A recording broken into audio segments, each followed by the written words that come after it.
Meus queridos, que a paz do Pai, de Jesus, nos acerque, nos proteja. Mas um momento de paz, vamos pegar a nossa água para que possa ser fluidificada no final. Vamos manter junto a nós o nome dos nossos amados que precisam da oração. E vamos dar continuidade à leitura do Livro dos Médiuns. Estamos lendo o capítulo 14 da segunda parte sobre os médiuns. Os tipos de mediunidade. Vamos concluir o item 162.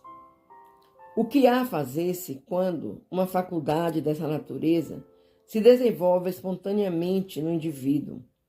É deixar que o fenômeno siga o seu curso natural. A natureza é mais prudente do que os homens. A cresce destes pode servir de instrumento. Acresce que a providência tem seus desígnios e aos maiores deste pode servir de instrumento a mais pequenina das criaturas. Porém, forçoso é convir, o fenômeno assume por vezes proporções fatigantes e importunas para toda a gente. Eis então o que, em todos os casos, importa fazer-se. No capítulo 5 das manifestações físicas e espontâneas, nós vimos isso. Já demos alguns conselhos a esse respeito, dizendo ser preciso entrar em comunicação com o espírito para dele saber-se o que quer. O meio seguinte também se funda na observação. Os mais invisíveis que revelam sua preocupação por efeitos sensíveis são, em geral, espíritos de ordem inferior e que podem ser dominados pelo ascendente moral. A aquisição deste ascendente é o que se deve procurar. Para alcançá-lo, preciso é que o indivíduo passe do estado do médium natural ao do médium voluntário. Produz-se, então, efeito análogo ao que se observa no sonambulismo. Como se sabe, o sonambulismo natural cessa geralmente quando substituído pelo sonambulismo magnético. Não se suprime a faculdade que tem a alma de emancipar-se. Dá-se-lhe outra diretriz. O mesmo acontece com a faculdade mediúnica.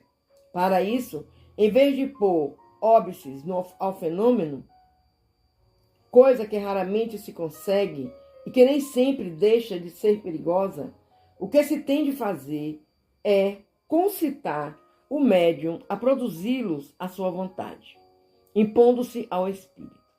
Por esse meio, chega o médium a sobrepujá-lo e, de um dominador às vezes tirânico, faz um ser submisso e não raro dócil. Fato digno de nota é que a experiência confirma que, em tal caso, uma criança tem tanta e, por vezes, mais autoridade que um adulto.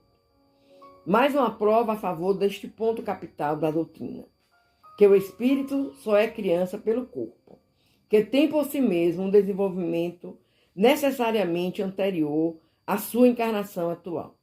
Desenvolvimento que lhe pode dar ascendente sobre os espíritos que lhes são inferiores.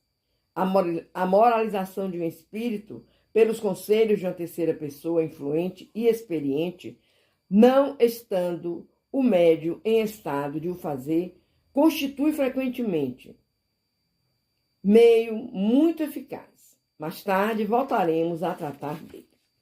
Vamos ler uma nota do livro, desse item 162. Um dos fatos mais extraordinários desta natureza, pela variedade e singularidade dos fenômenos, é sem contestação o que ocorreu em 1852 no Palatinado, Baviera Renana, em Bergzabern, perto de Wissembourg. É tanto mais notável quando denota, reunidos no mesmo indivíduo, quase todos os gêneros de manifestações espontâneas. Estrondos de abalar a casa, derribamento dos móveis, arremesso de objeto ao longe, por mais invisíveis visão e aparições, sonambulismo, êxtase, catalepsia, atração elétrica, gritos e sons aéreos, instrumentos tocando sem contato, comunicações inteligentes, etc. E o que não é somente importância, o que não é de sumemos importância, a comprovação destes fatos durante quase 2 anos, por inúmeros testemunhos oculares, dignas de crédito, pelo saber e pelas posições sociais que ocupavam. A narração autêntica dos aludidos fenômenos foi publicada naquela época em muitos jornais alemães, e especialmente numa brochura hoje esgotada e raríssima, na Revue Spirit, de 1858. Se encontra a tradução completa dessa brochura, com os comentários e explicações indispensáveis. Essa, que saibamos, é a única publicação feita em francês do folheto a que nos referimos. Além do empolgante interesse de tais fenômenos, despertam eles, são eminentemente instrutivos do ponto de vista do estudo prático do Espiritismo. Meus queridos, à medida que nós vamos caminhando na leitura, nós vamos tomando maior conhecimento sobre essas manifestações. Como nós vimos aqui, uma criança pode ter essa oportunidade de manifestação, porque nós sabemos que a criança tem um corpo pequeno, mas o seu espírito já é vivido. Então tenhamos fé se acontecer algo semelhante perto de nós, e que saibamos manter um diálogo firme, honesto, sem brincadeira, com muita fé e coragem. Que Deus nos abençoe e que nós continuemos a nossa leitura para estarmos mais confiantes em se tratando da mediunidade. Vamos fazer a nossa oração. Vamos conversar com o Pai. Deus de amor e bondade, que tudo e sempre faculta, dá-nos força superior a todas as vicissitudes. Torna-nos bons, humildes e caridosos, pequenos pela fortuna e grandes de coração. Permite, Senhor, seja espírita o nosso espírito na terra, a fim de melhor te compreendermos e te amarmos. Seja teu nome emblema da liberdade, ó meu Deus, consolador de todos os oprimidos, de todos os que necessitam amar, perdoar e crer. Amém, meu Deus. Confiamos em Ti, Pai. E quando vamos orar contigo, falar contigo, nós nos colocamos em uma posição de respeito, pois sabemos da Tua autoridade, do Teu amor e compreensão. Te pedimos, Pai, pela humanidade sofredora, todos aqueles filhos Teus que buscam muitas vezes entendimentos em algumas coisas, mas que esquecem outras.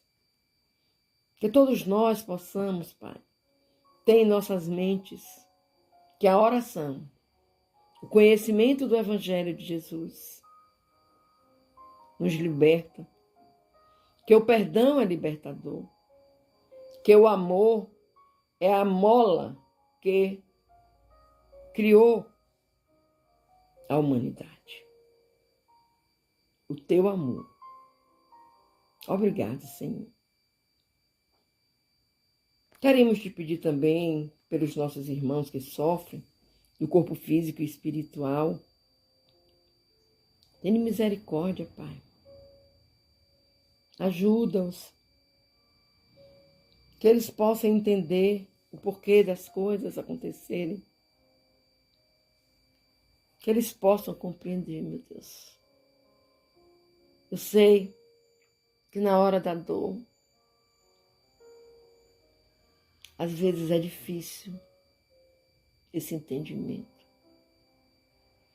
Precisamos ter mais fé, mais esperança, mais tranquilidade, para que possamos, meu Deus, partilhar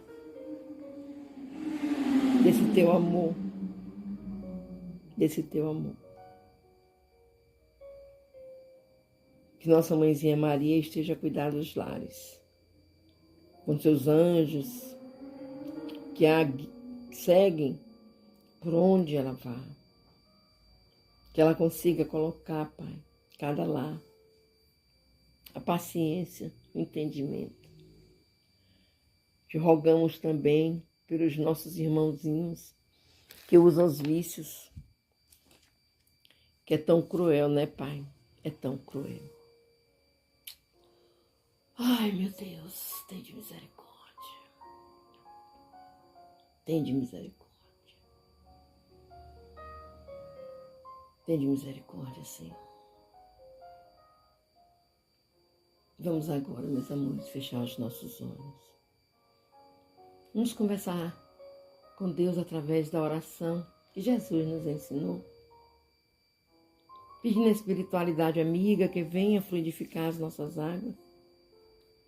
Que essas águas nos sirvam de remédio. Nos sirvam de cura, de libertação. Pai nosso que estás nos céus, santificado seja o teu nome. Venha a nós o teu reino. Seja feita a tua vontade, assim na terra como nos céus. O pão nosso de cada dia nos dai hoje e sempre. Perdoa, Pai, as nossas ofensas, assim como nós perdoamos a quem nos tenha ofendido. Não nos deixeis cair em novas perturbações, Senhor, mas livra-nos de todo mal, pois teu é o poder, o reino, a honra e a glória por toda a eternidade. Que assim seja.